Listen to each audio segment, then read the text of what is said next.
Genji 2 is an action game which is based on Japanese history. Being based on history, the stages of the game will also be based on famous battles which actually took place in ancient Japan. So here's this giant enemy crab. Oh, in Target today, I actually saw a guy shaking the boxes for like heavy foils and stuff, trying to get like a older than me. He was in there trying to get all the right Pokemon tins so he could. Yeah, it's gross, man. Because like my YouTube Shorts is all full of it. I used to like the guy. How do we open it? What is it called? You guys ever seen that guy? He opens like a Pokemon pack. There's so many of them. Should we open it or should we keep it sealed? That one? You seen that? I'm sure you've heard that. Really? Okay, fuck. I guess that's just me.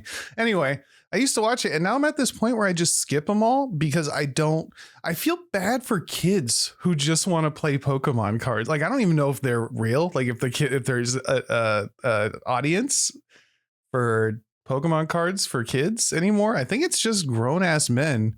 It is trying to scalp shit and like resell things. Yeah, especially because I believe right now the Eevee set is the one that came out and it is so popular and the cards go for so much money. It's insane. Do they really sell for that much or is that just like people's? Yeah, I went to a game store literally a couple days ago and they were selling, because there's no English versions of them out.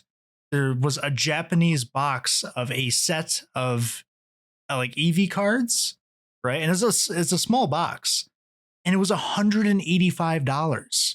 Holy shit! And these are never going to be used for a Pokemon game, never. Nope. And you know what? I've played plenty of the Pokemon TCG. Definitely like the worst out of the like popular TCGs I've played. Not very fun at all.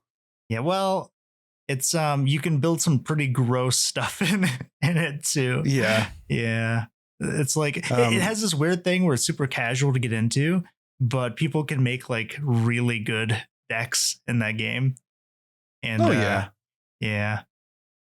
Well, that was like the I guess that's the mobile game I was playing for a little bit, the Pokemon one that I got rid of because it's really just a money sink. It's was interesting, kind of, and then the meta kicked in, and I've never seen a meta more stale than like in any of the TCGs I played than that. It was just the same like 3 cards over and over and over again. Yeah, that's what it tends to be. Anyway, I was laughing at it because some people are some Pokemon Center stores I was reading have started removing the plastic wrapping from sealed trading card game products to fuck over scalpers. Oh, really?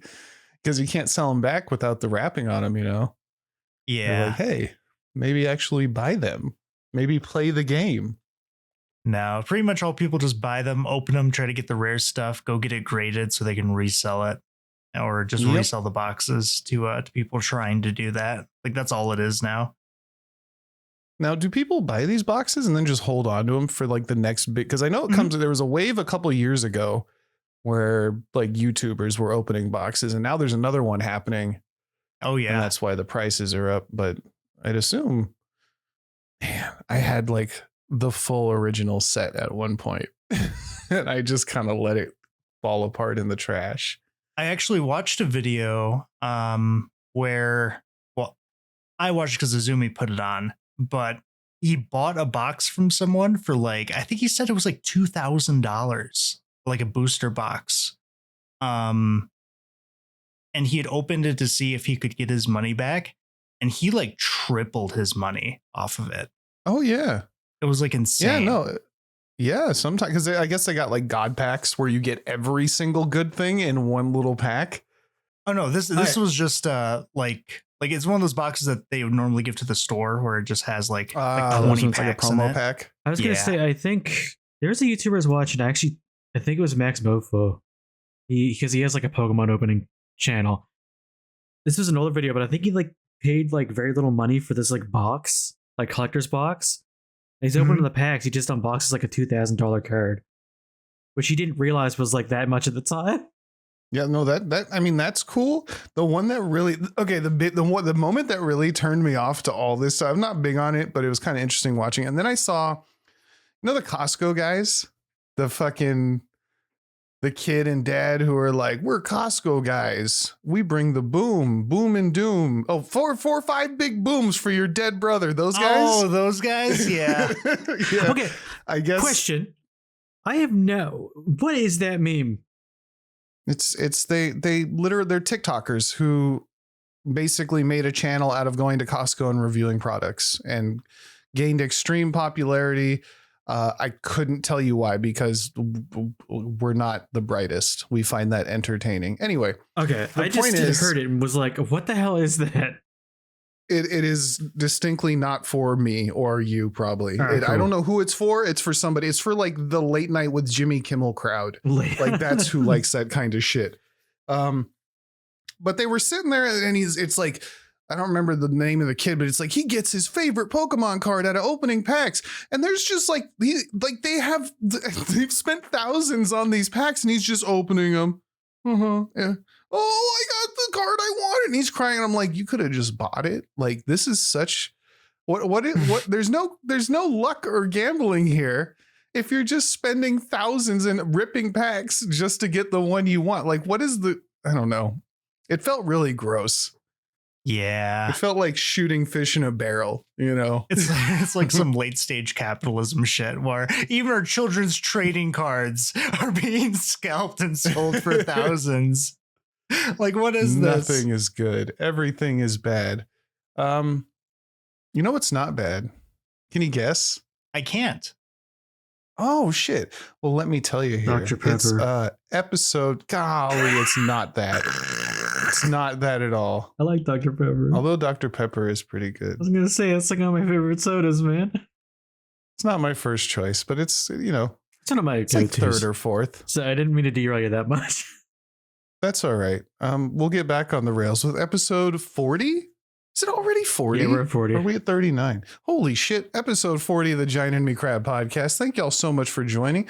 I am your host, Fliz. I'm joined by these 3 awesome people as usual. Kylar, Tsun, and Strider. I almost forgot your names. How do you feel about Wow. That's very rude. It just flew out of my head. You can't. Very rude. It wouldn't even be the worst thing that someone forgot this month. Yeah. Well, I couldn't even tell you what I forgot. I probably forgot something. What Yeah. could it be? Oh, well. Who knows? It's a secret. I guess we're coming with the news today. How you guys doing today? Oh, I'm doing pretty swell myself. I don't believe you. Fantastic. What? Prove it. Oh, All right, fuck it. What's the news? what's the news? So I got a couple things. So Wizards of the Coast has been working on a project for a few years. It's called Sigil. I don't know if you guys have heard of this. No, is it a TCG or something? No, it's a virtual tabletop. Oh. As if Like the thing we play in D&D on? yeah, yep, it's like one of those. Actually, I'm not Okay. surprised they're working on something like that. I'm honestly surprised I didn't hear about it sooner. Yeah, me either. They've been working on it for quite a while. And it actually came out pretty recently, which surprised me because I didn't hear anything about it. And I thought like I'd hear more of it, but it seemed like they did a very quiet release. And it was very, very quickly made apparent why. Because I guess they fired 90% of the staff that was working on Sigil after it came out. Oh, damn. So, like, again, as we usually get into, is this like they fired them all, or they were like they're finished their contract since the game came out, or the thing? Like, See, that's what I thought too. And to give a little bit of context, like what Sigil is, like giving the idea of the project. So we played on Tabletop Simulator, which is pretty much just like there's a table. You're in a virtual like 3D environment. You can move a camera around. You can move like old miniatures around, right? Pretty basic, but it works. Sigil is kind of the next step of that, where it's a program that does that same thing, but instead you have like you can create actual 3D environments in it. So you can have players actually make maps. They can create lighting effects, animated like 3D tokens of all the creatures in Dungeons and Dragons, and several characters like from Baldur's Gate and stuff that you can have as a miniature to play as, with animations too whenever they attack and stuff. Yeah. You create those in not like you don't import them, you create them in the product. Yep, it's all in there. Oh, and dang. And it's synced up with D&D Beyond as well. Like, very snap. So ambitious project. So what's the catch? Well, they found out that 30 people were apparently working on Sigil, and they fired 90% of them, which means there are 3 people now maintaining Sigil. And that's kind of a tall order to be working on all that stuff that you would need to do to keep this kind of going. Because what people have kind of realized, that Sigil is more of a glorified like map creator instead of anything that you could actually use very well. Like, it's not too great, especially when compared to all of its competitors, because there's a lot of competitors now. You have just regular tabletop sim that we use. There's Roll20, Foundry, and there's like always tons more. They're all over. Like, you can find them on Steam, all over the place. Oh man, and the one thing that like with 3 people working on it, it's also worse because I know Tabletop Simulator has been around forever, and that doesn't run very well. No. It's like crashed like all the time. Yeah. And I'm sure that's got more than 3 people working on it. Oh yeah. So it's not great, but what's kind of hard about Sigil 2 is there is the aspect of the community helping it actually stay alive. Because with Tabletop Simulator, even some of these other stuff, like Tailspire and stuff, as an example, the community can help contribute to the project by making stuff and sharing it with everyone else, and then they can just download it and use it, right? Okay. That's kind of not really possible with Sigil, because you can't like upload your own stuff to use with it. So you're kind of stuck with using what's provided by Wizards of the Coast for the program. Okay. And also they actually compete with themselves, because they have a different program that is a 2D version of what Sigil is, that apparently works much, much better. So it kind of just brings up like, what's the point of the program? Because it's just kind of hard to use. I couldn't tell you, especially since you're saying that like there was no advertisement. No, but I figured if anybody would know about this, you'd be the kind of person who would, considering you do all this stuff. And you said you haven't heard a thing about it until just now. Well, I've heard of the project. I just didn't know it came out. Like, I didn't realize that it was already out. Because I saw the trailer when it was first announced, and then I just looked at it the other day. I was like, oh snap, this came out, and no one really cares. No shit. To be honest, it's not the tabletop sim killer you thought it'd be, huh? Or they thought it would be. No, I've always been trying to find a replacement for tabletop sim, but I still have yet to find one. And I'm surprised they didn't just buy Tailspire, because I actually have Tailspire as well. And if they had just done that and just made assets for Tailspire and just worked with them, they could have just done this like way cheaper and way easier. Tailspire is the exact same program. They pretty much just recreated it, and I don't know why. Sorry, I was looking at this, and according to Gizmodo, are they going to scrap it? They might. I'm not sure, because right now you to access it, you need to have a subscription to D&D Beyond. You have to have a paid prescription to unlock it. So you can't just like download it and use it or whatever. So they might just cut support, or they might just leave it there. But I don't know what they're actually going to do with it, especially with only 3 people actually trying to do anything with it. Like, good luck. Yeah, apparently they've been working on this for years too. Mm-hmm. Damn. Yeah, I was saying they've been working on it for a long time. So, Hasbro's been making some mistakes. I guess we'll see what happens. There's always tabletop sim. Yeah. But other than that, Razer has launched a new AI program called Wyvern. This is pretty interesting. It's for game developers to use, actually. And what it is it is a quality assurance and game testing AI program that pretty much just does bug testing. Like, it just looks for bugs in your game. That's what it's designed to do. See, I can see that being, because you know what? Game testers aren't paid enough anyway. Like, you can't, I don't think, can you live off a game tester's salary? I wouldn't think so. No. It'd be hard. I mean, technically you can live off of $0. Like, Yeah. You can find a way. From what I remember reading is like, that used to be the way to get into a gaming company, is you'd start off as a tester and then work your way up after years. You know, I think Ben Brode was originally a tester.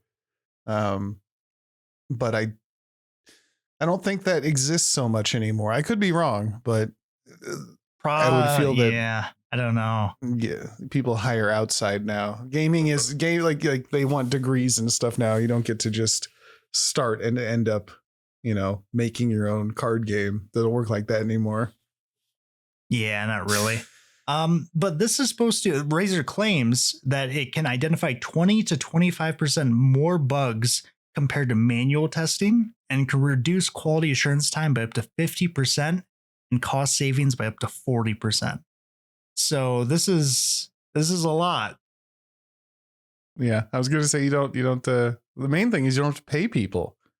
That's the number one spot for them. Yeah, you just have to pay to use the program, I imagine, or however they're gonna market this to game devs. But it's interesting. It's kind of funny because I remember sort of seeing stuff like this when it comes to speedrunning, because they would do this to like Super Mario 64, where they would use computer programs to like brute force basically like different routes. They try to have a program like hard test thousands of different paths and different movements and inputs to see if they could find a way to do things faster.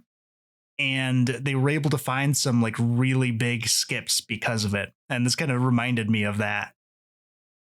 Yeah, I remember watching a video on somebody using AI to play Jump King, and they would just let it run, and it showed like the whole thing. And by the end, they got I don't know if it was a speed run, but it was just crazy to watch AI work its way through there and eventually succeed. Yeah, it's basically just doing that, just brute testing a bunch of stuff and seeing like what breaks what.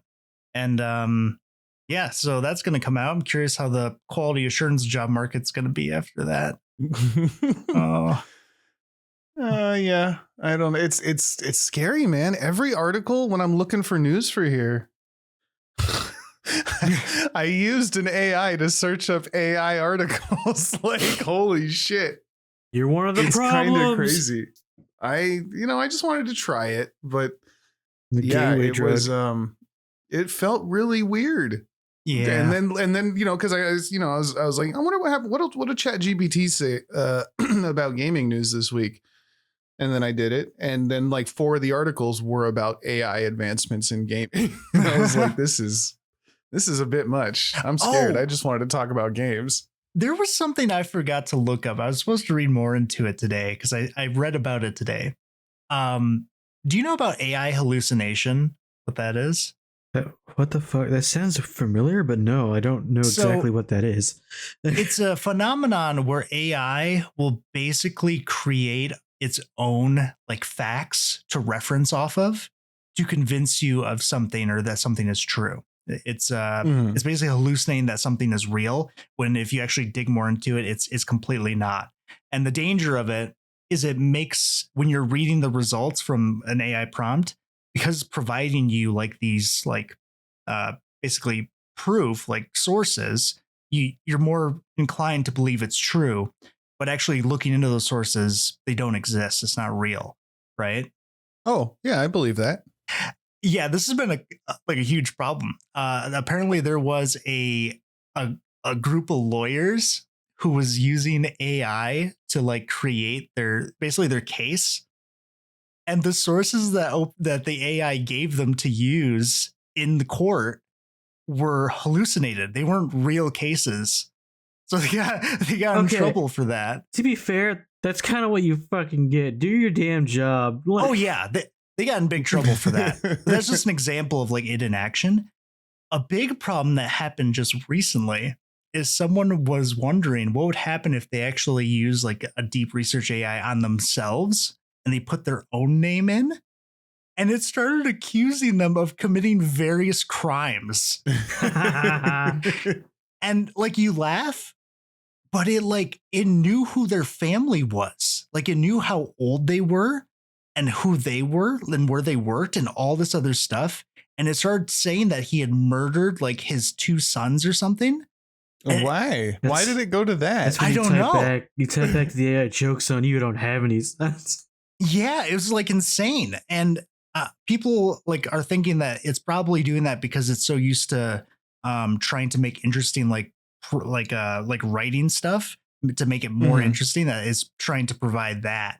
It's been fed so many fucked up things. Yeah. And he ended up suing OpenAI because I guess he used ChatGPT to do it.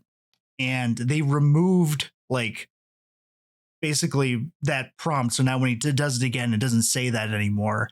But he's suing them still, saying that that OpenAI can't prove that information is still not in ChatGPT's like data set. And I guess they might be in huge trouble because, yeah, it's apparently against a law in the EU. So They didn't monitor what their AI child was learning.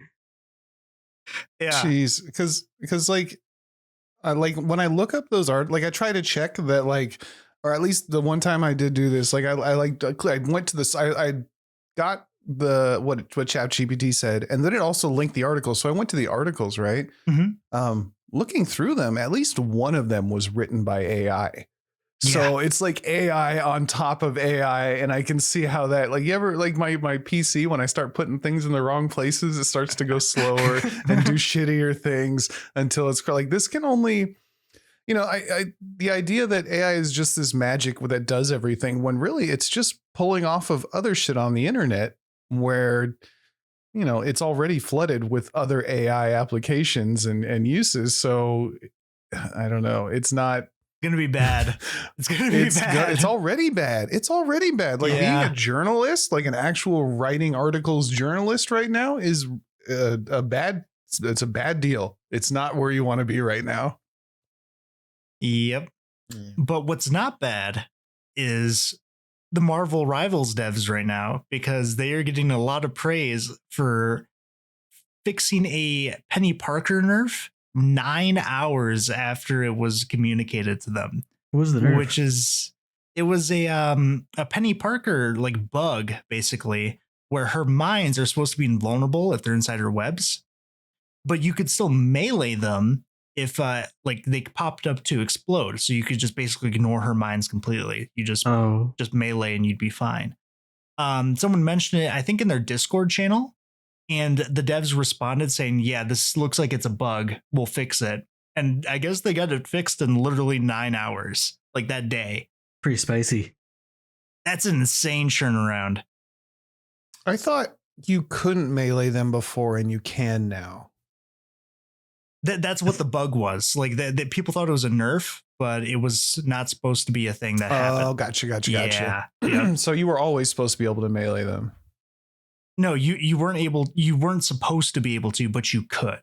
It's if they're in the web, you're not supposed to be able to. Yeah.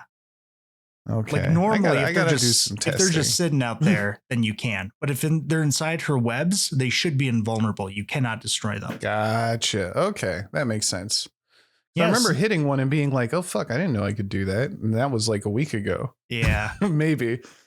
So yeah, props to the Marvel Rivals. They keep getting W's, man. Oh my gosh. Well, I'm curious about how much money they're at now, because it would be stupid to not move that quickly with that game. You know what I'm saying? Like with how fast games come and go and how just insanely popular Marvel Rivals became, to not throw all your eggs into that basket immediately would be beyond stupid. That's like knowing what Bitcoin was before Bitcoin and not putting your money in it. It's just not the right idea. Like they're doing what they're supposed to. Yeah.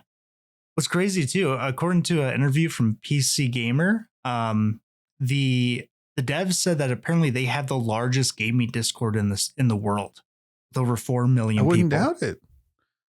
I wouldn't doubt it. The game is huge. Yeah. Everybody's played Marvel at Game this is point. fun. That's nuts. Yeah, Except we for keep going Clone back, even Rumble. for quick play. Well, the hero shooter like sub games are always garbage. The ball one was garbage. The Jeff one was garbage.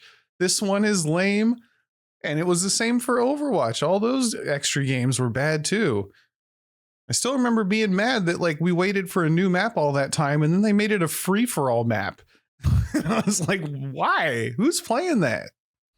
Apparently somebody. Was it like the French Mansion or whatever?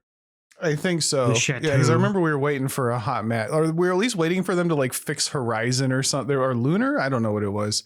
We were waiting for some map changes very specifically, and when they finally announced it, they're like, "Here's a new free for all map." They're like, nah, Dude, those fucking bad Blizzard. Horizon and the Lunar Base are both fucking garbage. Yeah. Oh well, don't have to play them anymore. Nope, Now we can thank get mad fuck. about the map falling apart in the castle. Oh my god. Every time. It's a cool effect. It does not need to fuck with your ability to play. It's not even the falling apart that's bad. It's when it rebuilds itself out of nowhere and you're in the middle of doing stuff. It's ruined games for me. Remember, yeah, you were Groot, you got trapped, and I was like, I can't help you. I keep getting trapped in the walls. He's in the walls. He's in the walls, except he's not a threat. He's scared. Good on Marvel. I'm happy that game has gone as well as it's going. Yeah.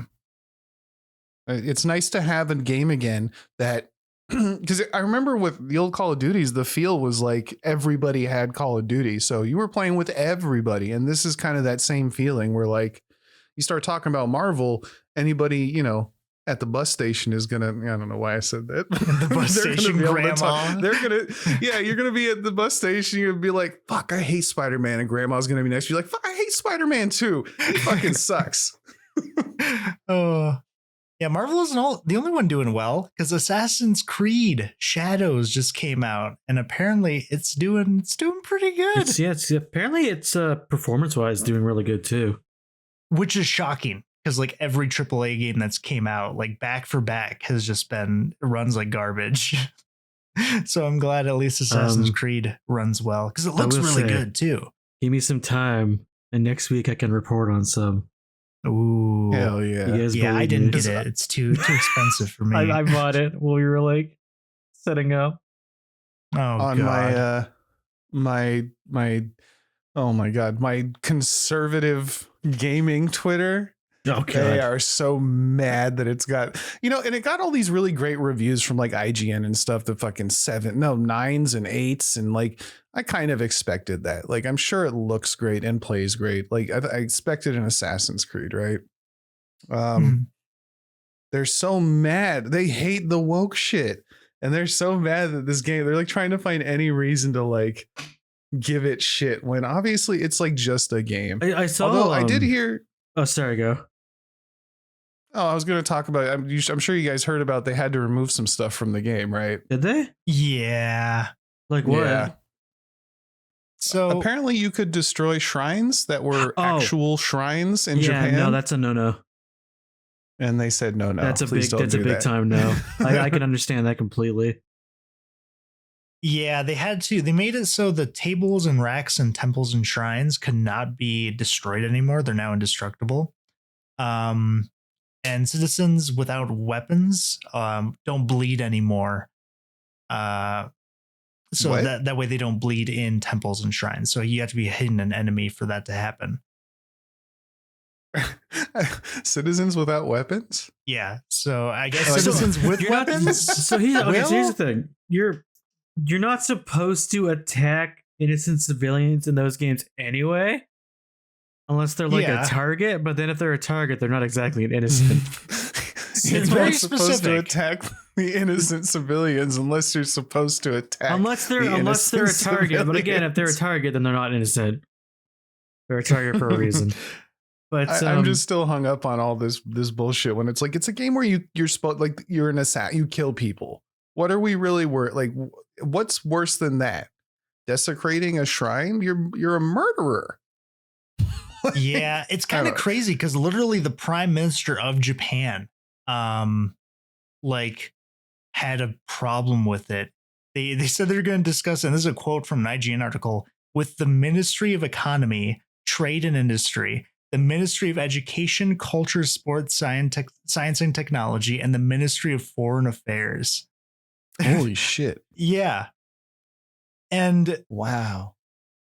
And they even compared it, like, they said to face in a shrine is out of the question, is an insult to the nation itself. When the self-defense forces were deployed to Samawa, Iraq, we ensured they studied Islamic customs beforehand. Respecting the culture and religion of a country is fundamental, and we must make it clear that we will not simply accept acts that disregard them. So they're like, yeah, that's they the first time. very upset. That's not the first time I've seen that. There's really. No, I've seen something like that. So like, what was it? It was a war game. Was it 6 Days in Fallujah? There's a part in that game where you're being shot at by a sniper, but he's in like a mosque tower, so you are not allowed to shoot back at him. Oh dang! Yeah, like straight up. I guess it was actually like a real thing. Like, it was no go even during like real life war. That if someone was in those like mosque towers, you were not allowed to shoot at them. Oh, so like you had to wow. get out. You had to get out of there and get cover, because if they were up there sniping at you, you couldn't return fire. It's a religious building. Dang. Yeah. So like actual like rules of engagement type shit. It's like Geneva Convention against religious desecration or some shit. I think, yeah. But yeah, like that's just interesting. That's interesting to know. What's that one Call of Duty where you go shoot up the airport? Oh my god, that's one of the Modern Warfares. That's the no Russian mission. Yeah, that was a big deal. Dude, kind of think about that. There's a warning for the mission too. It's like, only play this if you really want to be shocked and like stuff.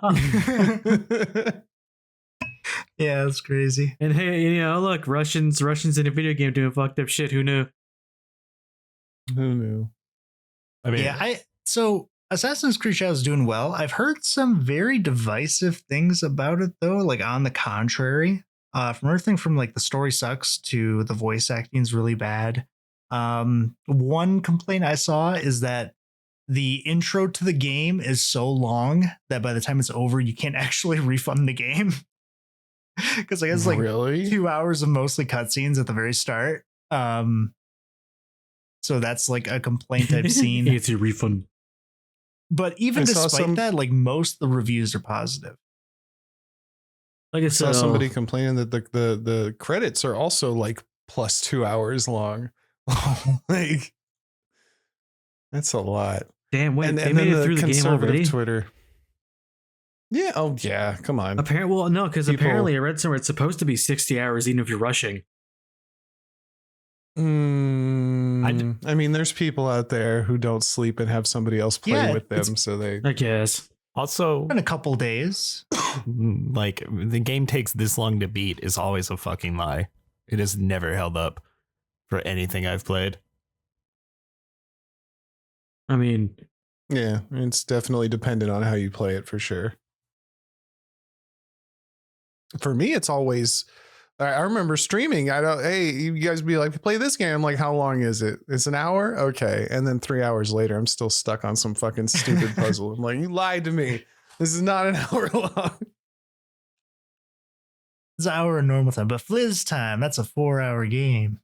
Hey, man, streaming is different. I've told you all that many times. When your mind's not 100%. I mean, mine never is. Yeah.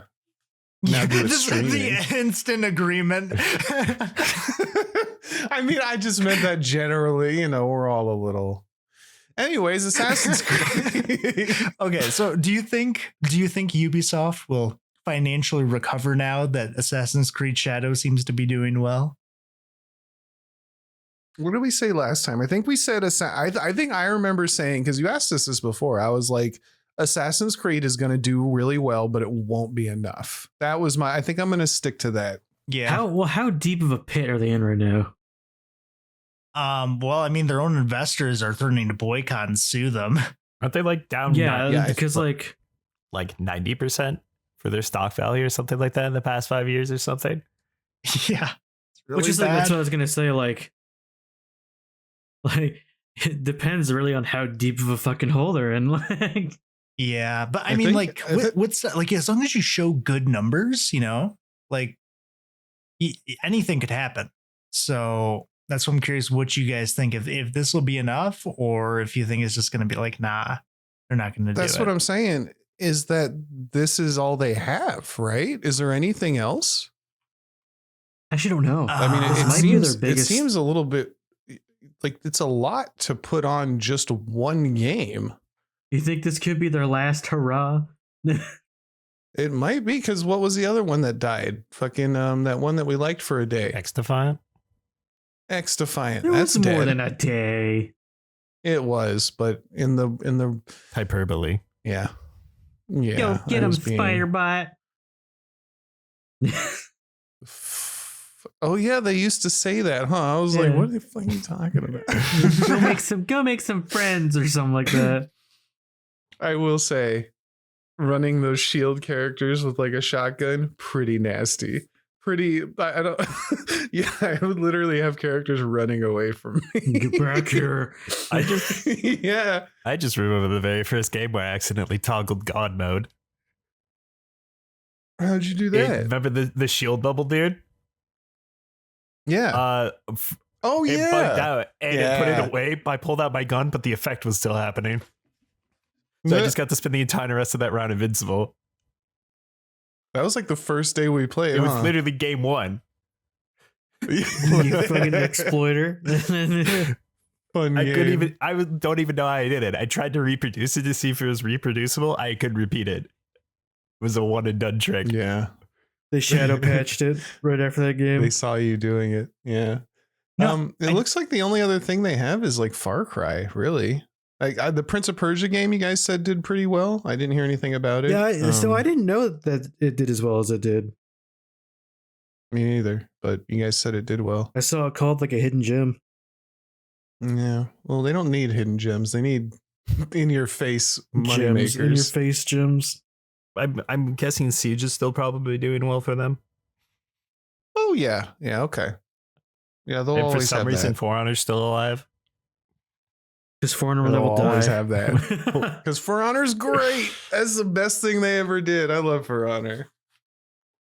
Till you Was play it. Mirage was that a full Assassin's Creed game? Or was that like in? That's crazy. I didn't Right? realize how close together. Yeah, it was. I think it's classified as a mainline one. Okay, that actually kind of puts into perspective on like how quick they hashed out Shadows. 13th major installment. That's insane. You know when Mirage came out, the last Assassin's Creed game? When it came out, Yeah, on Steam. It came out in October. I was gonna say it was 2023. No, 2024. No, what? No. Windows on was Steam. 5th of On October. Steam. Oh, on Steam. Okay, I was gonna Yeah. say it was on Windows and on the 5th of October 2023.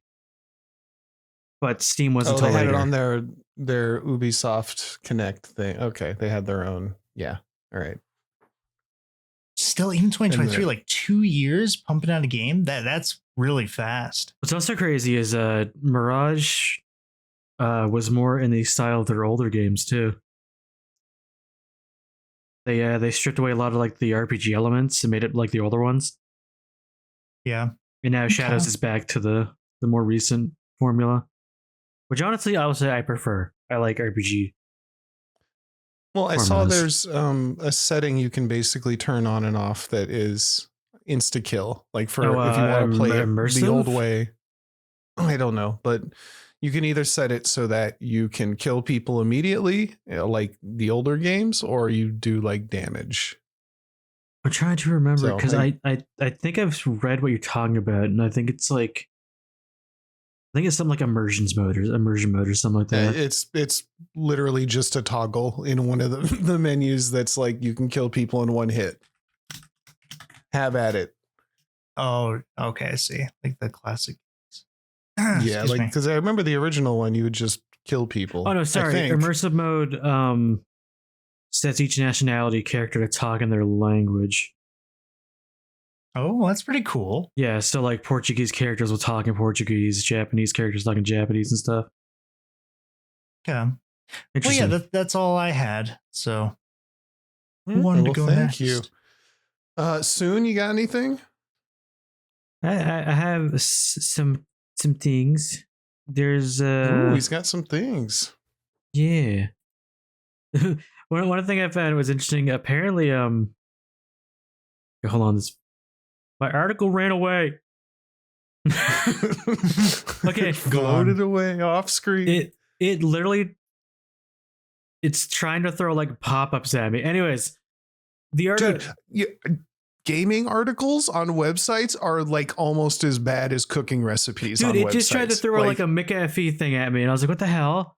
Okay, Do either of you have an ad blocker? I do. No, Oh, you do. I know Fliz doesn't.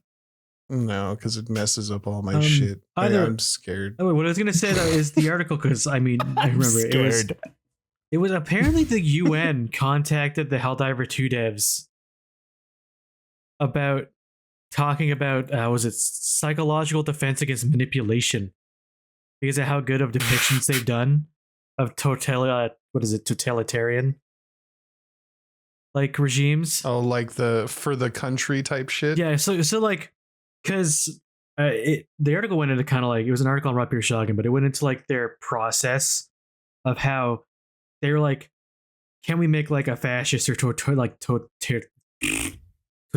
Do you state? mean Totalitarian. authoritarian? No, totalitarian is the word they were using.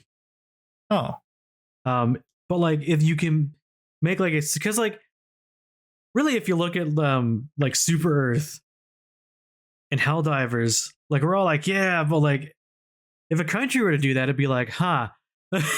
No, Super Earth fucking sucks to live in. Yeah, Like, but, it's like, not even a but question. it sucks, but like we're all like, yeah, Super Earth, like, because I don't know. That was their well, I goal, mean, it's though. fun in a satirical. It's yeah, fun well, in a that's part of it satirical too, way, right? like Yeah, Starship true. Troopers. The satirical part is what makes it. But like they did a really good job, like just in general. But it's like, I guess they were like, could you come and like talk on this kind of stuff and like defense against that kind of manipulation? I was like, oh, it's interesting that they'd go to like a game dev studio for that. Well, people have done that before. I know for Warcraft, they had that plague in game that people actually used for real studies. Oh my god! On how an actual plague would infect various, when they populations. Had the pig flu thing or whatever. There was some in I think WoW Classic where they had a plague that a virus that bugged out, not a virus, but like an in-game like sickness that you could pass to other players, and there was something bad in the coding and it became unstoppable and everybody got it. Corrupted blood, that's what it was. Yeah, something like that. I think it was. Yeah, corruption of blood. So and then I actually had that, I think, at one point in the game. And I didn't know what it did, but it killed me. But yeah, they actually use that for like studies on how I think they like for our pandemic, they actually it would have put information towards that. And I believe people also used Plague Inc. to do studies. People have used Plague Inc. for a lot of things. Not some not in good spirit, some in good spirit.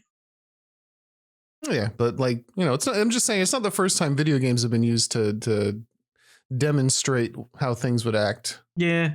In a simulation. Cool, I don't know why, but you totally reminded me that the Pope owns a copy of Undertale. Yeah. Who gave that? Was that Matt Pat? Who gave him that? I can't remember. Matt Pat. Was it Matt Pat? Game Theory. Yeah. Gave him a copy of Undertale. Yeah. You can tell he hasn't played it, because otherwise you'd hear like Megalovania coming from the church organs at some point. Oh my god, I would love like you'd be on the streets of Vatican City as you're I would be so scared. I'd be like, oh, I'm getting the fuck out of here. Oh, I want that to happen. Well, that's pretty cool. Did they ever go, or were they just like offered to do it? The one from PC Gamer, the United Nations asked Helldivers 2 Studio if it'd give a talk on psychological manipulation. Could we brainwash an entire community to fight for a fascist state? Yeah. Would be okay with that. Turns out, yeah. Yeah, so that's why I wish the article didn't fucking change up, but I found it again. Yeah, it's But yeah, you know, as it says, we do it all in good fun spirits, and we actually try to get people to recognize the science of what is a totalitarian state. Yeah. Okay, that's pretty cool. If you start wearing the same uniform as everybody else and do salutes constantly, you might be in a totalitarian regime. Oh no! It reminds me of the Ghost of Tsushima devs. Oh my god, I can't talk. That game is great. Yeah, it's so good that apparently 2 of the devs for it were actually declared by Japan as official ambassadors of Tsushima Island. Oh, cool. Which is kind of insane to think about. That's pretty. It's also funny because like Ghost of Tsushima has some weird mix matches of like accuracy when it comes to the time period, because certain things wouldn't have actually been there. But like I remember seeing all these people freaking out about that, and I'm just sitting there like, this game is super cool. I don't really care if like these certain aspects are a little bit are into history too early in the game, because they make the game cooler and they work. Yeah. So. I'm seeing why the UN contacted the Helldivers devs, because like this isn't. They have like this is an older article, but it's still on PC Gamer. But like they have when they mess things up, they tend to like turn it into in-game lore. And so there was like I wasn't even there for this, but apparently something broke for like a full day. Yeah. And and instead of like saying we're sorry in the game, they actually just put a note in the message like, from Super Earth, nothing out of the ordinary has happened. Remain calm. Everything is as usual. If you've experienced anything unusual, it was like you've been corrupted by pneumatic devices or some shit. Like, yeah, that's kind of cool. They're doing things properly. It goes they're hard. role playing. They're rolling with the punches. They're and yesing everything that happens in the game. It was a weather balloon. Shut up. Pretty much. Yeah. Personnel who believe they've experienced or witnessed any sort of anomalous occurrences may be suffering from illuminate mind influence and should report themselves for psychological screening immediately. That's great. See, that's a satirical version of like Warhammer, where it's like, you're fucking dead, you heretic. Yeah, it's the lore for that game is actually crazy, because it turns out Super Earth is totally the bad guys. Like, they're just wrong in every way. No shit. Like, you can take one look at that and be like, yeah, no, we're not liberating shit. When you use the term liberation is a nice way to say invade. I mean, the lore reason the lore reason where you're at war with the bugs is because of oil. Like boiling. Yeah. That shit's mine. It's just like Starship Troopers. I mean, they make you think the Starship Troopers, but we're going to their planet. You know, like their attack was a not revenge. I don't know the word I'm looking for, but it's retaliation. Retaliatory. Retaliatory against what we've already done. But they don't start the movie that way. They start the movie saying, "Hey, the bugs are attacking." They just rewrite history. We're good at that. Well, oh my god. Do you say Starship Troopers and the webpage gave me a Starship Troopers ad? Shut up. Listening and knows. It keeps popping up Starship Troopers every time we say it. That's cool. Do you guys ever have any interest in popping Helldivers 2 on again? Maybe. I don't know. One of these days, yeah. Yeah. I'm trying to imagine myself playing that. I just can't. You ever do that? Yeah, it's the same. Yeah, I know. I'm right there. Like, I think it's a great game. I think it deserves all the praise it's getting. I think they've done a lot with the issues they've had. Obviously, they still have a very dedicated fan base. I just don't want to play that game anymore. Yeah, I think that's where I am too. All right. Well, what else you got, Tsun? I have this on regarding the CWA, the Communication Workers of America. are apparently set to launch an industry-wide union of video game workers in the U.S. and I Canada. read a little bit about this too. Yeah. At this Good. year's GDC, saying, they're saying, the game industry is broken, and they want to build an industry-wide union. They I guess they're in the process of writing up, rules and all that and guidelines. And it's been a long time coming. I mean, because I didn't realize, but because especially given the fact, their first issue campaign will be around layoffs, seeing as 1 in 10 video game developers were laid off last year. It's all 75% of our episodes have been talking about layoffs. Dude, because it's constantly ongoing. It's bad. There's actually a wiki page specifically about video game layoffs. It's dedicated to tracking them, and you get some pretty gross graphs on there. Here's they put together what the hell is a Zine? We know what a Zine is? Sign with a Z? Z-I-N-E, Zine. Oh, a zine. That's like an online magazine. Oh, okay. It was a term that was big in MySpace days. Okay. But it's just an online magazine. Small ones. Yeah, they put together a zine. Apparently this is an excerpt from it. We're going to draft a video game worker bill of rights, setting standards that have been glaringly absent from our craft for too long. It will address inequality in hiring, the pervasive reliance on crunch, healthcare for contractors, and protections against all manner of injustice. Armed with this bill, new organizers can activate with clarity of goal and action, cultivated by the shared knowledge of not only fellow video game developers, but workers in the entire labor movement. Hell yeah. So good. Yeah, this is sounds like a pretty big thing. Well, they need it. I mean, like I said, all we ever talk about is layoffs and companies failing, and everybody's just beholden to the shareholder, and that leaves not a lot of room for creativity. Yeah. Honestly, what I'm surprised we haven't seen more of is more issues with this issue with games releasing just basically half baked, kind of broken. They don't work very well, and then they just get patched later on because people still buy them. That's entirely on the consumer. Well, I mean, legality wise, I'm surprised we're not seeing more pushback. Because it's still so new. There's not a lot of law in effect when it comes to the gaming industry. That's what the huge change needs to be about. It's still the Wild West. You can do whatever you want. You can make a game and promise the world to everybody, and then have the game be shit and fire everybody and still make all your money and walk away. That's par for the course. That's what you do at this point. Yeah, it's insane. And you can't really fight back, because if you're in a small dev company, and what are you going to do? Stage a walkout? Oh, now the company's shut down. Good job. There's nothing you can do. So it's fucking rough, man. Yeah, and crunch culture, that's just accepted. That's just a thing. It's in animation, it's in gaming, it's there's certain industries where that's just what you're supposed to do. And that should change. It was crazy. Me and Tsun were watching / playing an interactive story. Bandersnatch? Yeah, Black Mirror Bandersnatch. Yeah, it's a little interactive story where you follow a game dev in the 80s who tries to make a game called Bandersnatch following a book, and he slowly goes crazy. That's a Black Mirror thing, yeah? Yeah, it's a Black Mirror interactive story. It's pretty cool. I'd check it out. It's on Netflix.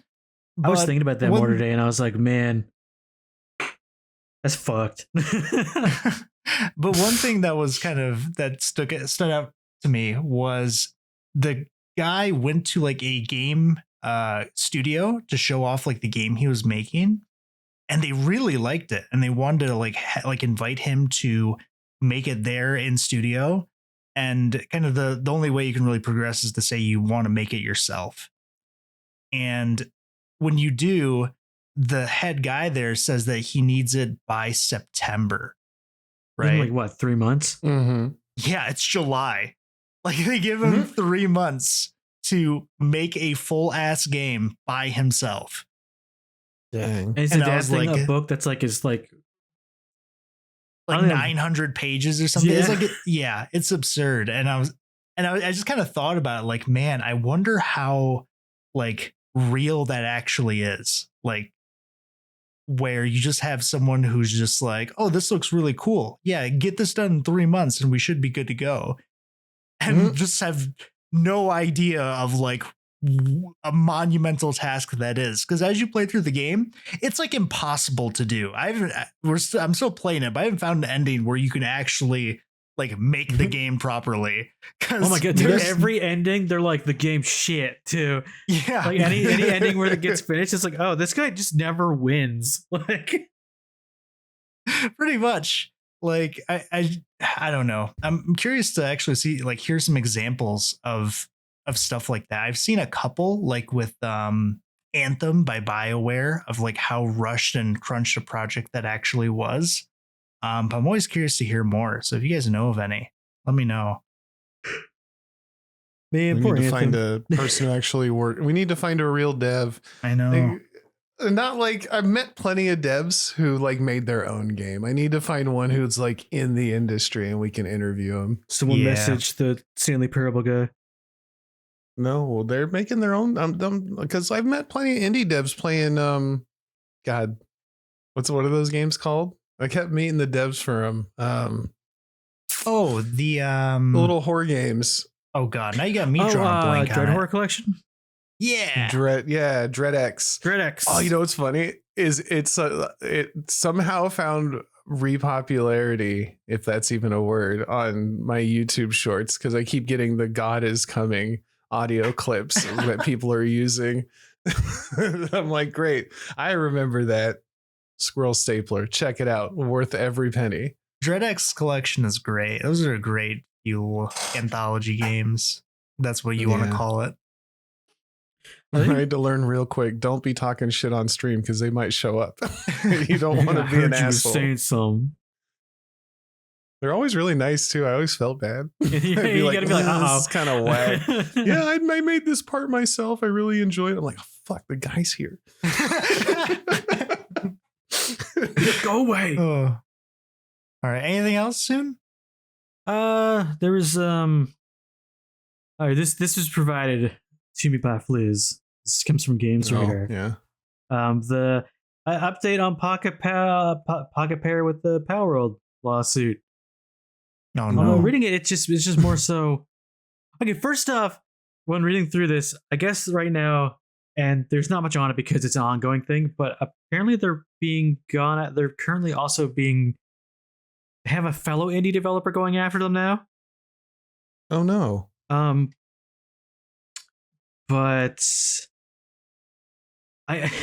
they couldn't talk much because it's an active like lawsuit. Oh, so they're trying to keep everything squirreled away as they build their case. Yeah, because like I guess the guy they're interviewing, if he says anything, then he has to get involved, and he does not want to be involved. Okay, well, that sucks.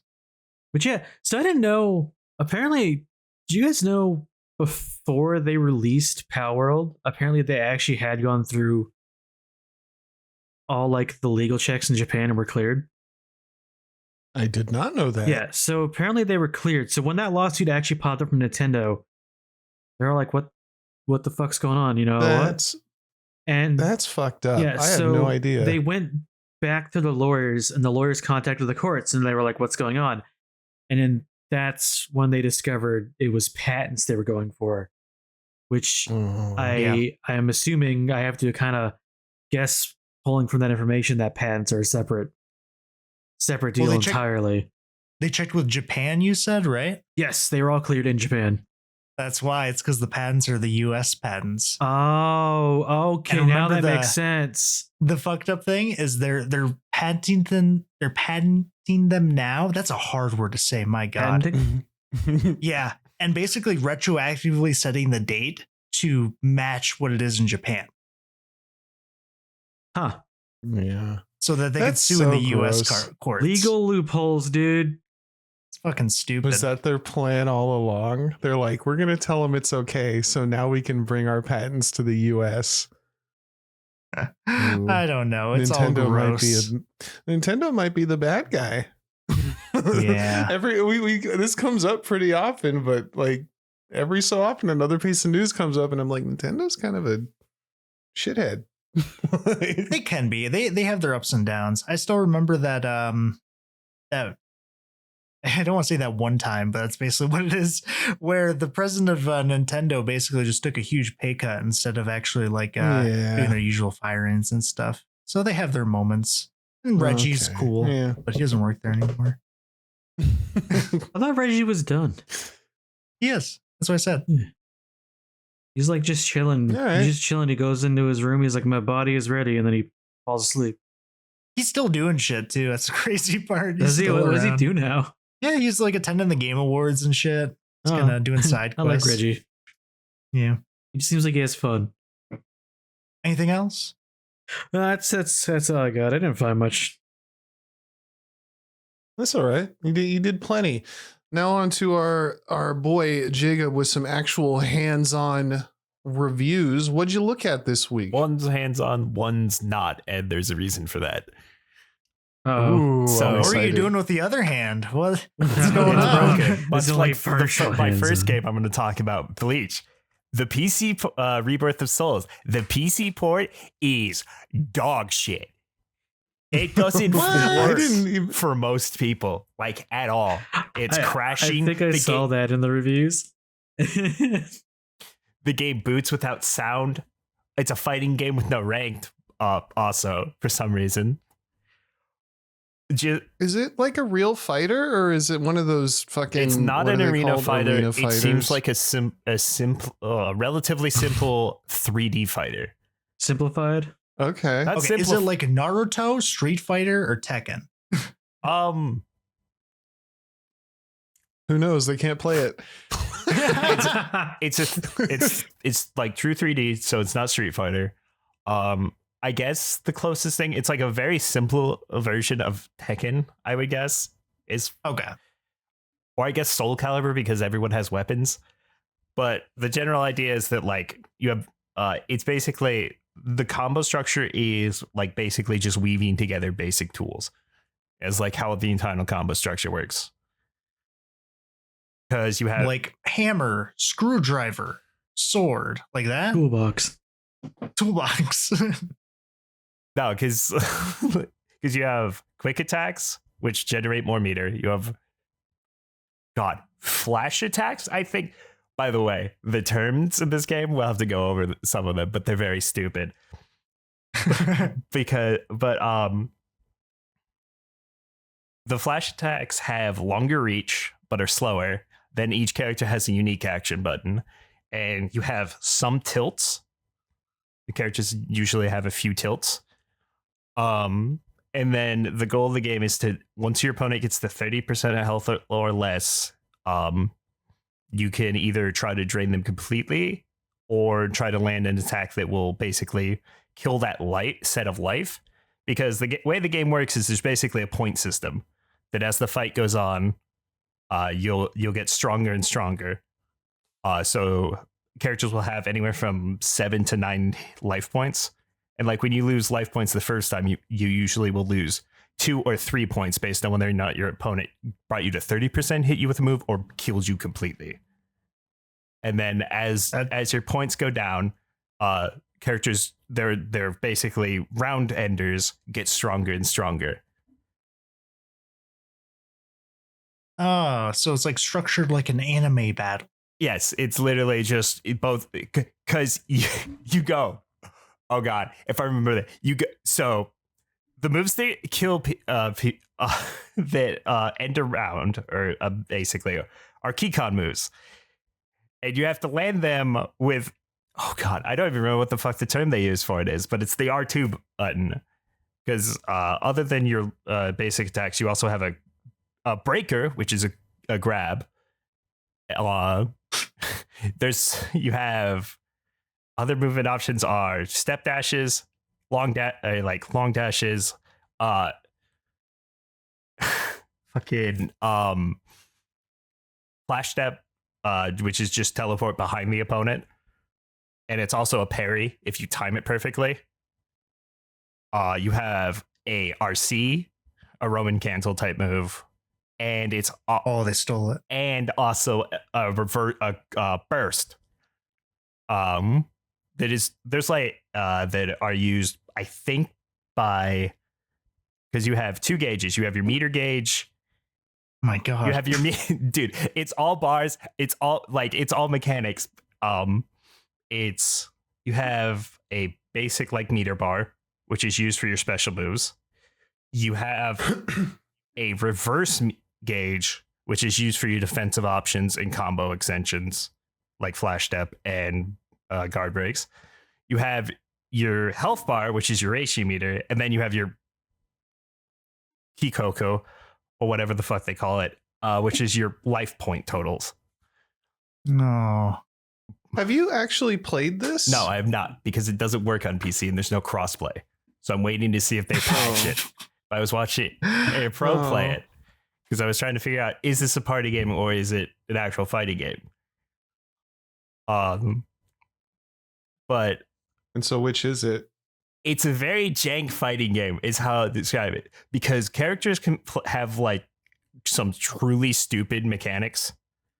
Because as you fight, you get stronger. You go through 3 stages after base. You go into awakening, then into sublimation, then into spirit drive, except a few characters have a second awakening known as reawakening. And these start allowing characters to have like some stupid mechanics. So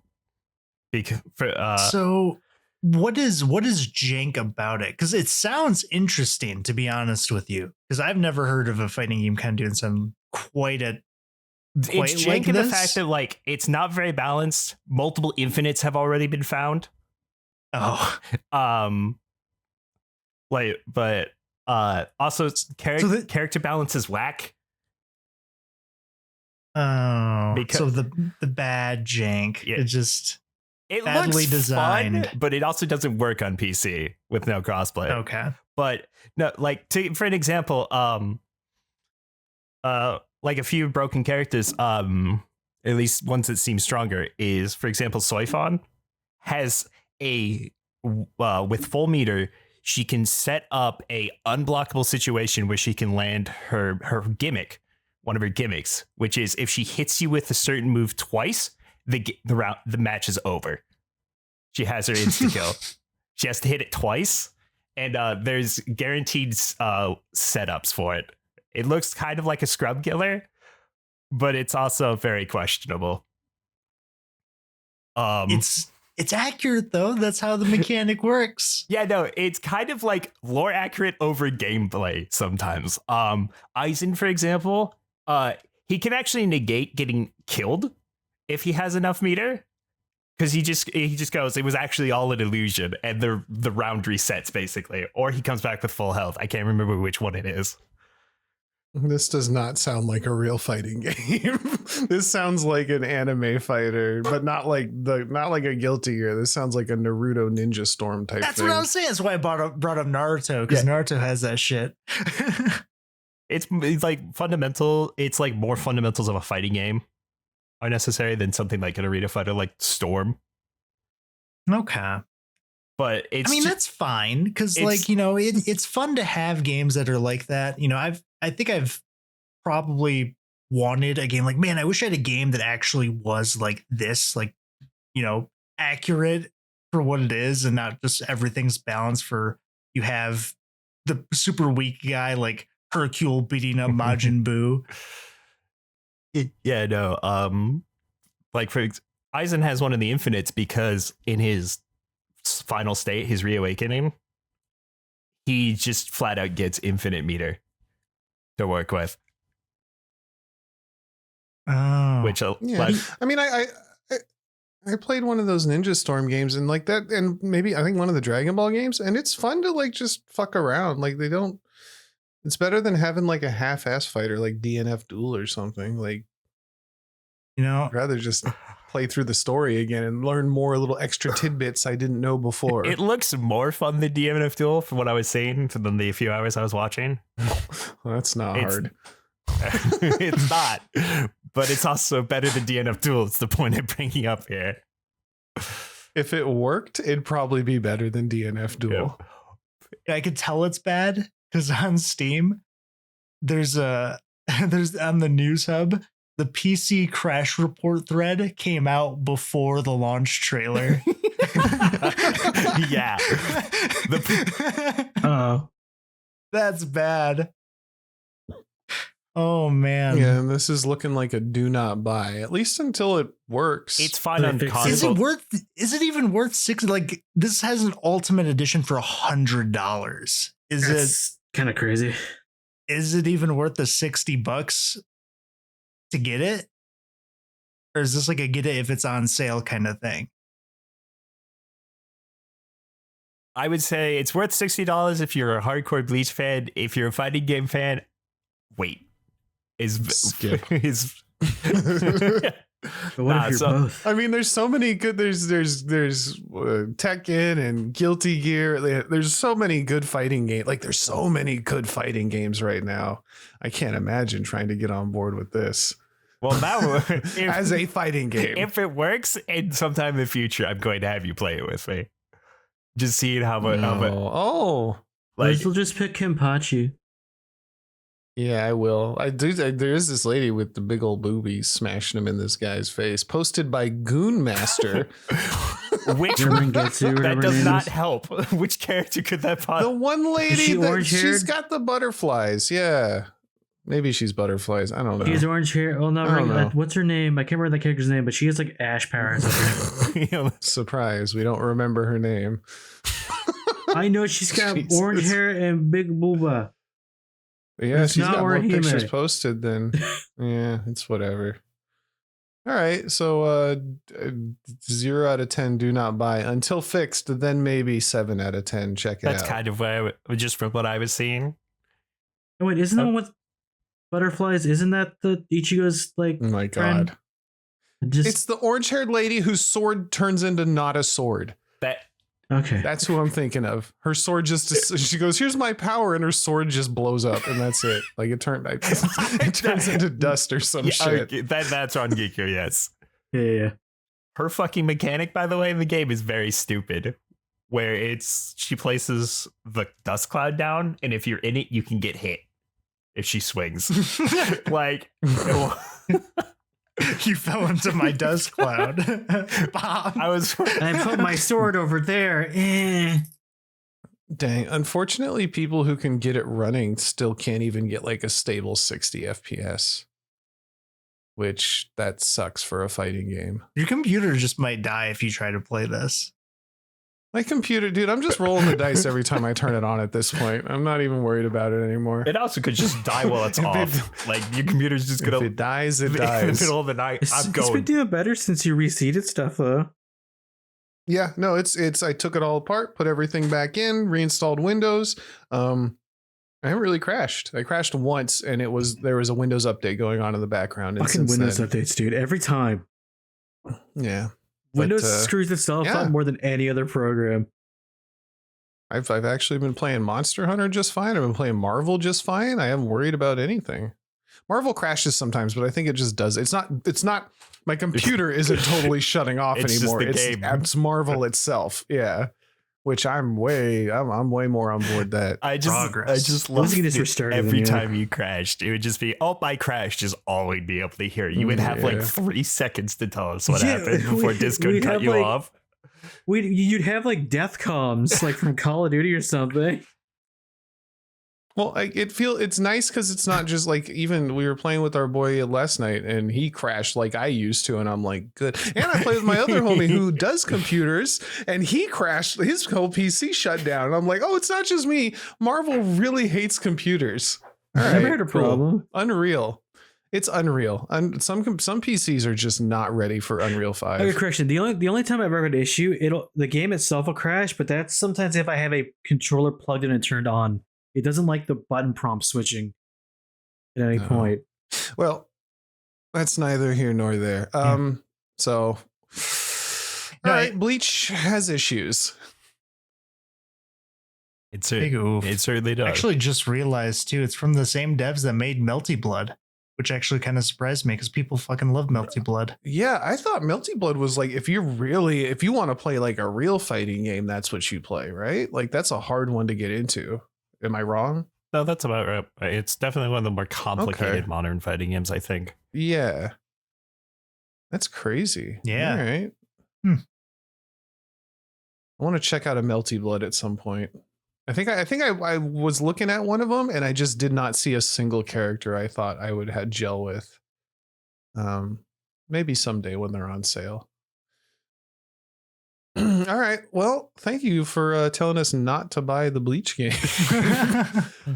Don't get it. It's trash. What else did you play this fine week? So the thing that is currently consuming me is that the definitive edition of Xenoblade Chronicles X has released. Oh, Now, is that a new game or is that a remake or remaster? It is a expanded port, is the way to describe it. Oh, ooh. not even expanded port. It's neither. Oops. All right. Oh, it can't be worse than Bleach, right? Well, because the console that came out before is the Wii U. So You can hear the bile that's coming up. Oh man! Is Wii U the game that had the thing that had the black and white game that I liked and absolutely no other games that I liked? that's the Wii. That's the Wii. That's the Wii. You're talking about Mad World. So never mind. I'm talking about Mad World and the Wii. Never mind. My opinion is invalid. Well, Continue. there goes the point. Is most people didn't even realize the Wii U was a different console. They just thought it was an extension for the Wii. Was like one of their big problems when they were selling the Wii U. Yeah, I can see that. But no. So 2015 was when it released on the Wii U. So now 10 years later, we finally got the definitive edition, which features just a bunch of quality of life changes, some nice things that are probably better than the quality of life changes that can affect the game balance, and expanded content with an entirely brand new extension for the story, which will conclude it from what I understand.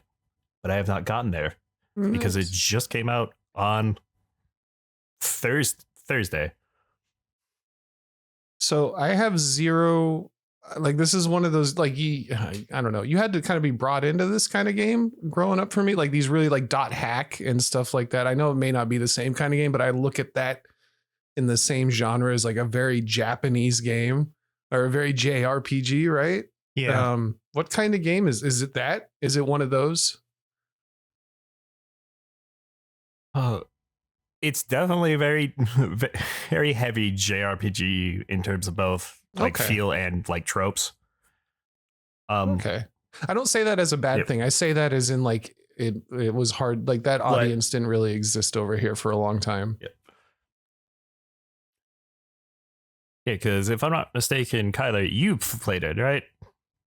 Back in its original. I did play Xenoblade Chronicles X, the original on Wii U. How far? And I remember liking it. I don't know how far I got, to be honest, because I don't know how long the story goes. I definitely didn't beat it. From what I remember, I just unlocked like the left side of the world map.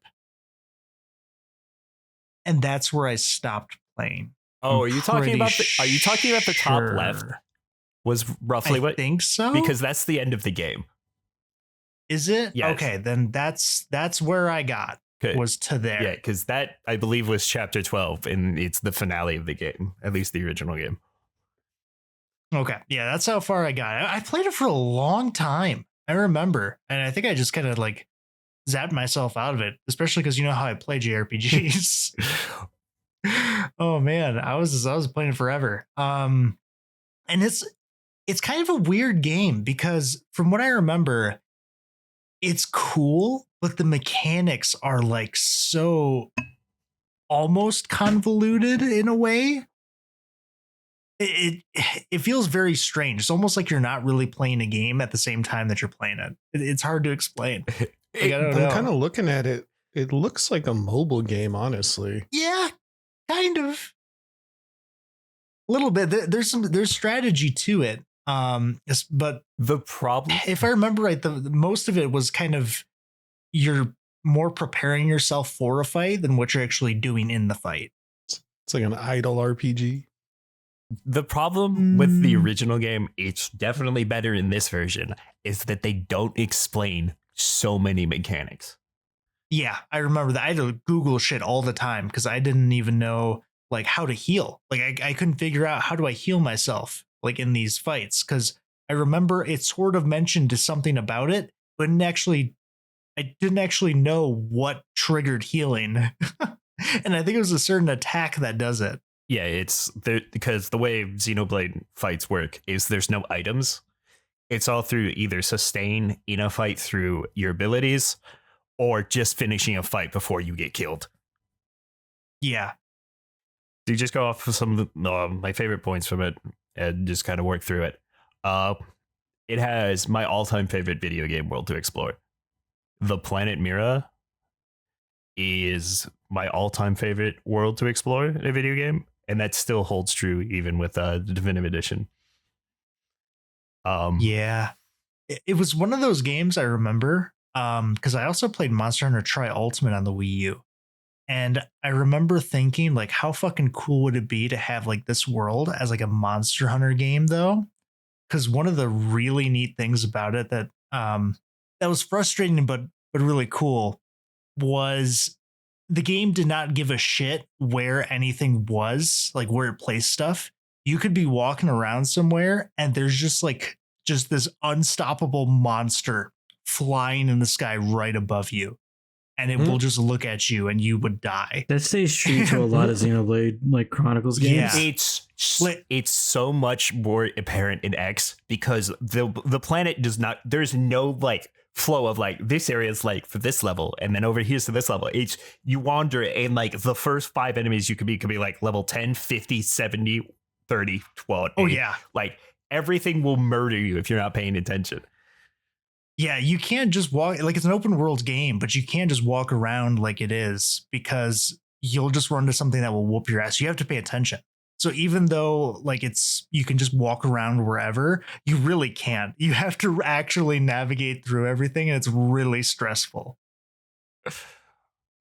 And seeing that giant ass thing in the background that looks super scary, and then finally getting to a point where you could beat it was so satisfying. Miller, I remember that what's the one monster that's in every Xenoblade Chronicles that's an asshole? His name is slightly different, but it's the Territorial is usually what he's called. It's always a giant monkey that is somewhere in the beginning area. And he's like level like anywhere from 80 something to 95, I think has been the highest he's appeared as. Oh, I remember. Yeah, there's a mission that you have to fight that thing, I'm pretty sure. So the thing is, like, one of the very first missions in the game will like have you navigate right outside to the east of the hub city, and he's right there, and he wanders around. So there's a very good chance, like it happened to me, that he just wanders into a fight you're having and just kills you instantly. I'm pretty sure I had that happen when I played it on the Wii U. And I was like, what am I supposed to do? Now, I remember Xenoblade Chronicles X. It's a really unique feeling game. Like, I remember playing it and I haven't played a game since that really felt like it.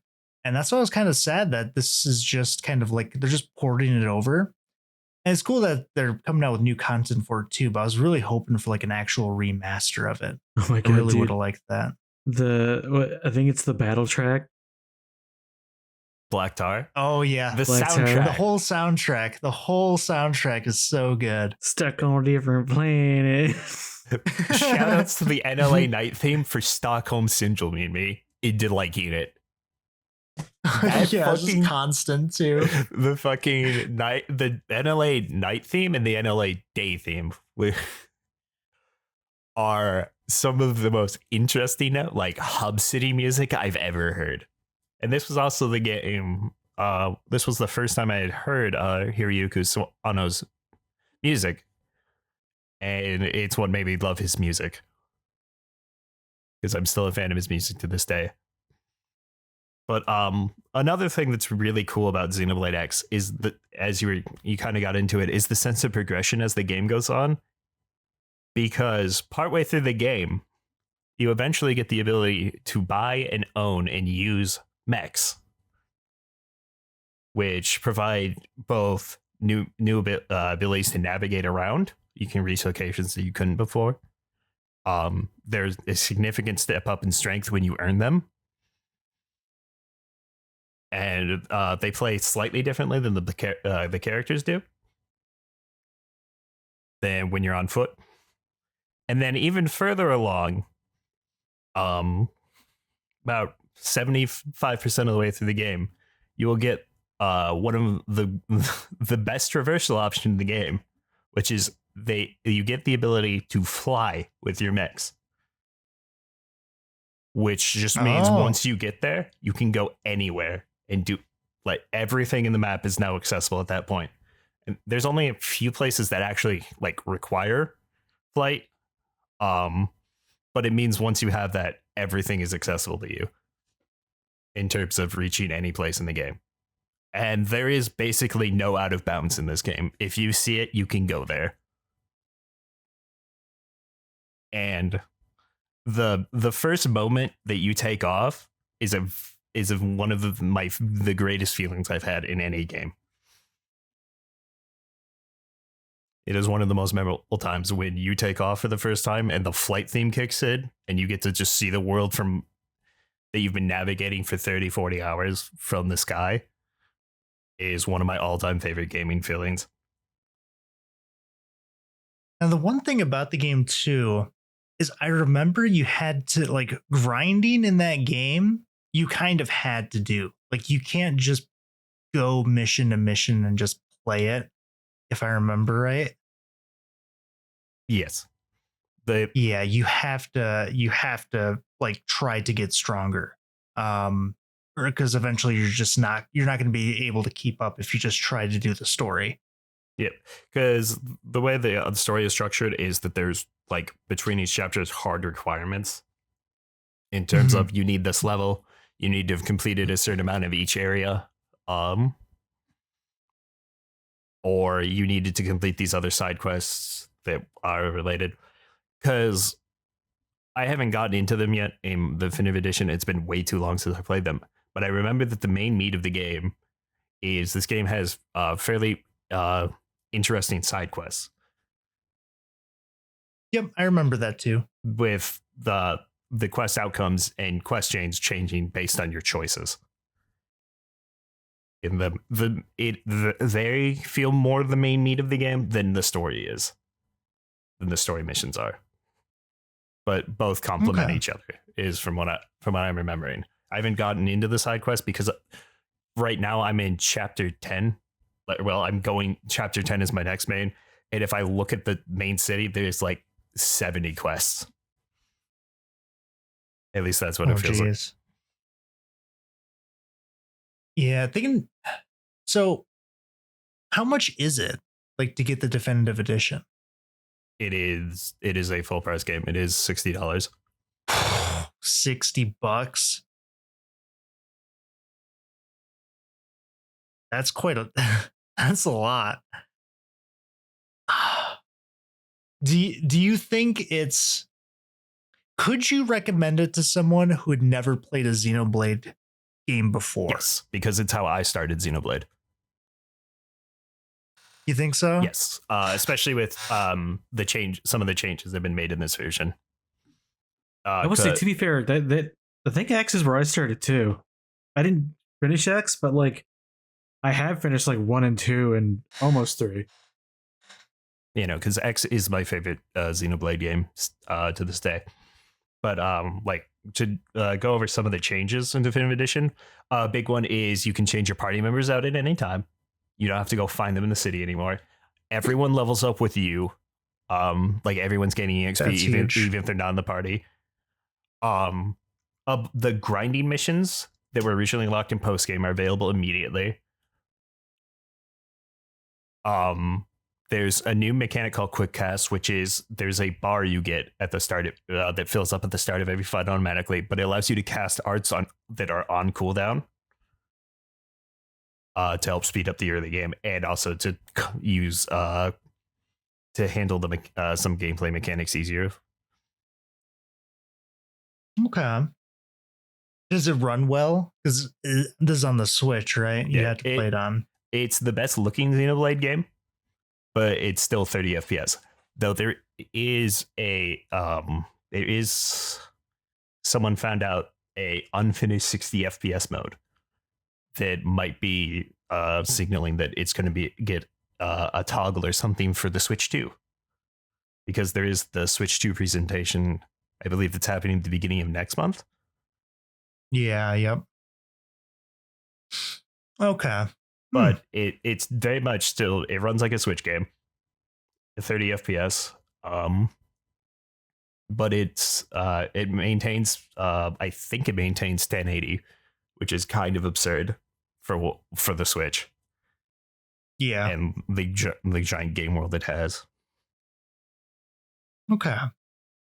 Well, I'm glad it seems to be going well, because I'm still so sad it wasn't like an actual remaster, but if they're just releasing it on Switch, I guess I could see why. Do you guys think Nintendo will ever stop that? Or do you think they're always going to just be releasing on their own stuff? They'll probably always be releasing their own thing. Yeah, I can't see them changing it.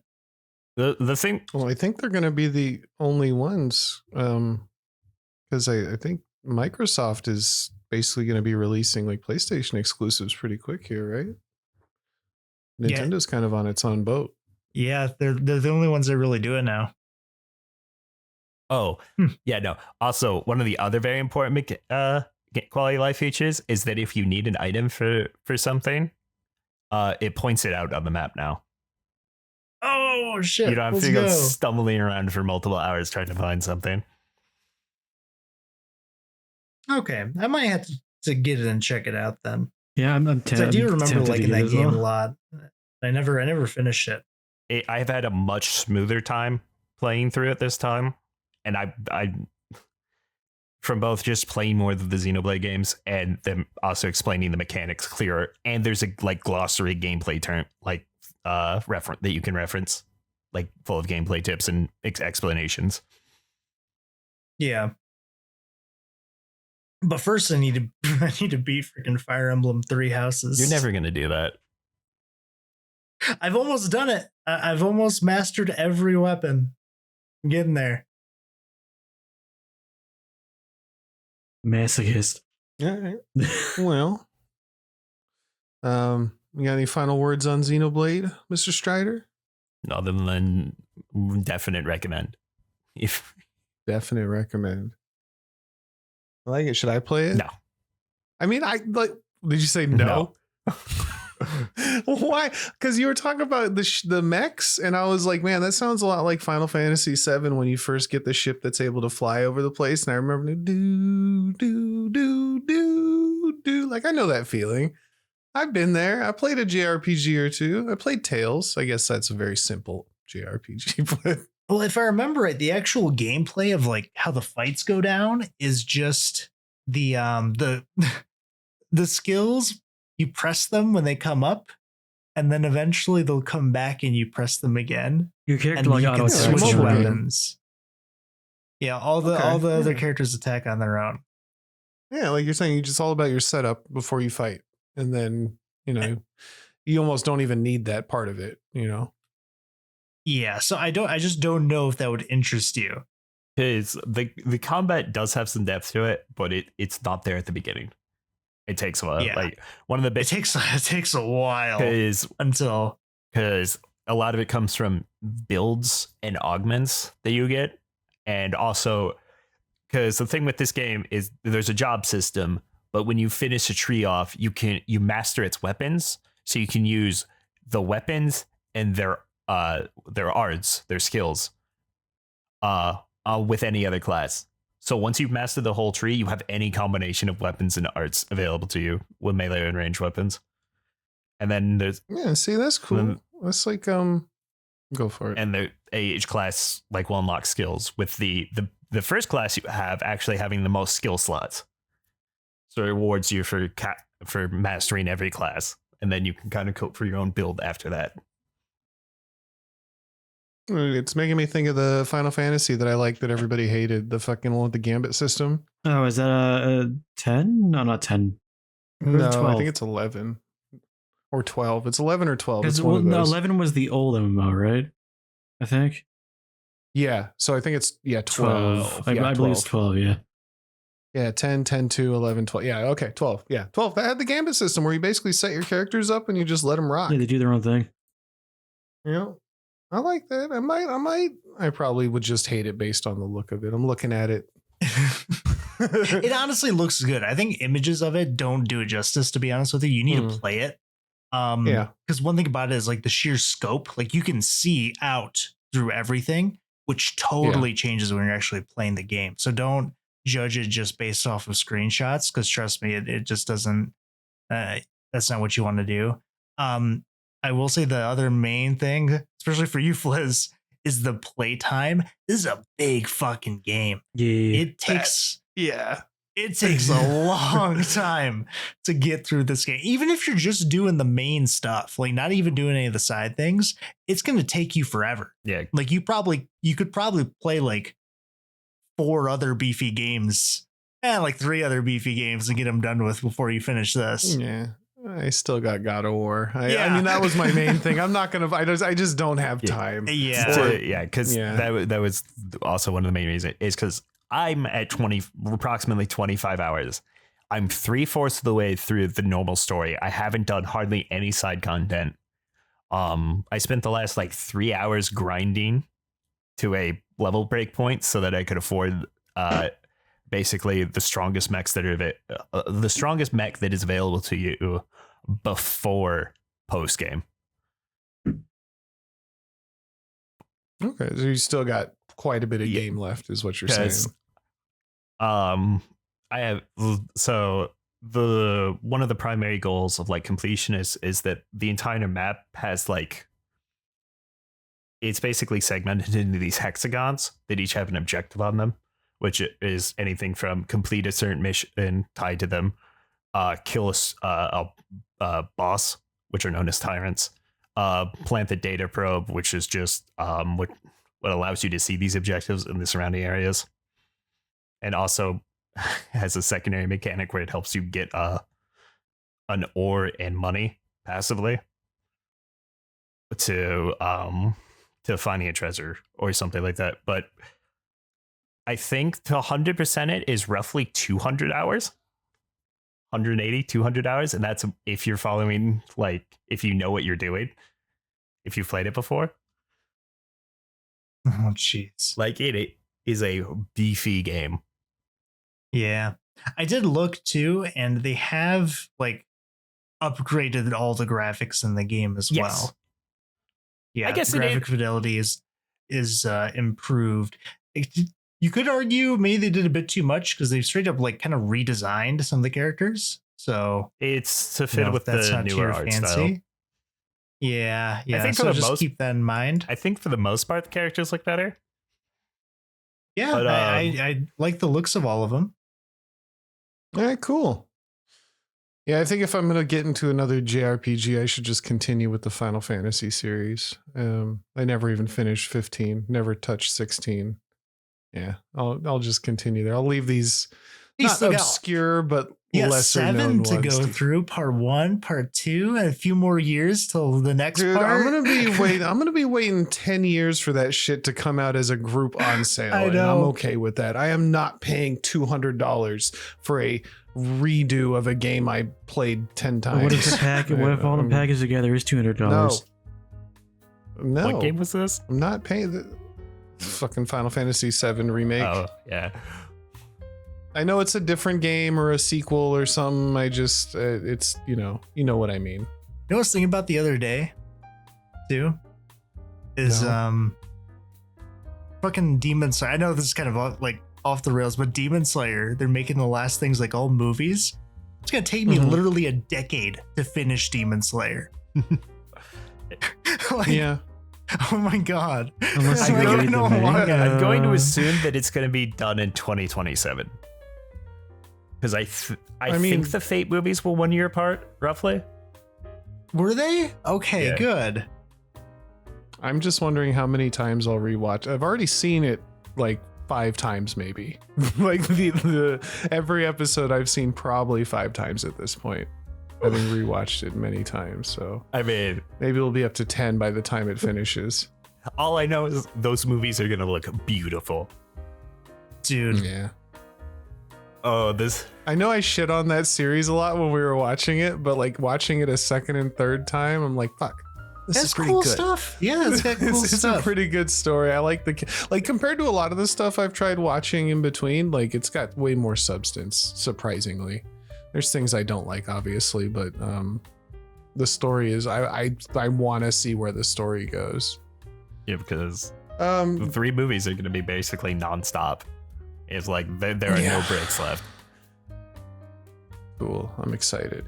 Well, I think we gotta come to an end here. This is enough. We've done enough. Enough has been done. Enough. Hard recommend for, I was gonna say Suikoden, but that's not what it is. Hard to recommend for that though. So Xenoblade Chronicles X Definitive Edition. Xenoblade. There you go. I can recommend Oh, yeah. Suikoden. Though. I'm playing that. Is Suikoden the one where spoilers for a 20-year-old game, but like it's a video game inside a video game? That's No. Star Ocean.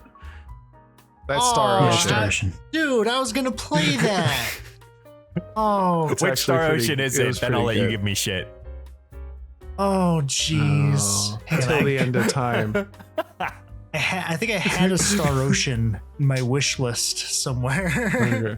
Anyways, thank you all so much for listening. We're 2 hours in. We're gonna call it. Gotta I'm gonna pee. call it. I gotta eat dinner and fight a battle. Don't worry about it. Oh no. If you'd like to get in contact with us, drop us a line at giantenemycrabpod@gmail.com. Otherwise, hit us up on Blue Sky or in the comments, or and do leave 5 stars or a comment on the podcast on Spotify or Apple. It helps us. It makes us feel good, and it actually does help. So Yeah, Tsun needs that's all it we ask. desperately. Yeah. Whoa. Yeah. Whoa, going deep, cutting real deep right off the bat. Whoa. Anyway, we'll catch you next time. Bye-bye. Goodbye. Later.